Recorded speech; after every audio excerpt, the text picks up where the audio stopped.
বন্ধ হয়ে গেল কেন আমার প্রশ্নটা শুনে? তুমি কেন তুমি আমাকে এভাবে ঠকালে? তোমায় কিছু জিজ্ঞেস করছি আমি। আচ্ছা অন্তত এটুকু বলো, ওসব ওসব সত্যি না মিথ্যে? তোমার কি মনে হয়? আমার প্রশ্নের উপর প্রশ্ন করো না, শুধু শুধু এটুকু বলো ওসব সত্যি হ্যাঁ না না।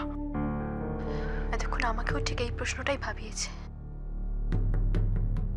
কিন্তু যেই মুহূর্তে তুমি আমাকে অবিশ্বাস করলে তখনই সব সত্যি হয়ে গেল।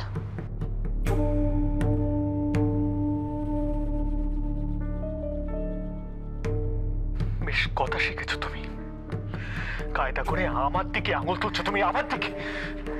তোমার একটা কথাতেই তুমি আর আমার কোনো বলার জায়গায় রাখোনি। কথা ঘোরাবে না তুমি। আস্তে আস্তে আমার কাছে সবকিছু ক্লিয়ার হয়ে যাচ্ছে, সবটা বুঝতে পারছি আমি।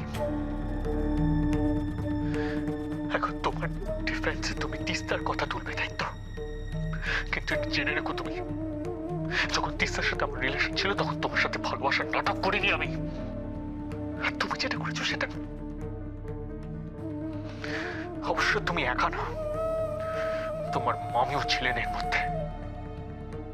হুট করে যখন ছোট মা আমাদের বিয়েটা ঠিক করলো তখন তোমার মামি তুমি তোমরা পাগল হয়ে গেছিলে লোভে। লোভ? হ্যাঁ লোভ। তোমার মামি তোমার দিদিকে দেখলে যেটা বোঝা যায়, কিন্তু তোমাকে তুমি তো ওদের ওপর দিয়ে যাও। আমার লোভ যদি বলো তাহলে সেটা সম্পর্কের, আর ভয় যদি বলো তাহলে সেটা সম্পর্ক ভাঙার।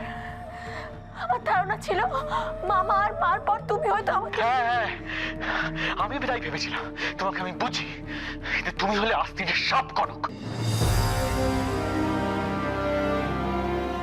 হ্যাঁ মানছি, তোমাদের মতো একটা অর্ডিনারি ফ্যামিলির পক্ষে এত বড় সম্বন্ধ ফিরিয়ে দেওয়া সম্ভব হয়নি। কিন্তু বলে ওই জ্ঞানগুলো দিতে কেন? ওই বলেছে, সেই বলেছে, 7 জন্মের সম্পর্ক, তোমার বিশ্বাসের কথা, আর এই তোমার বিশ্বাসের পরিচয়। একজন জেনুইন মানুষ ভেবেছিলাম তোমাকে আমি, ভেবেছিলাম অনেক অনেক ভাগ্য করে পেয়েছি তোমাকে। কিন্তু এখন তো মনে হচ্ছে তিস্তাই তোমার থেকে বেটার ছিল।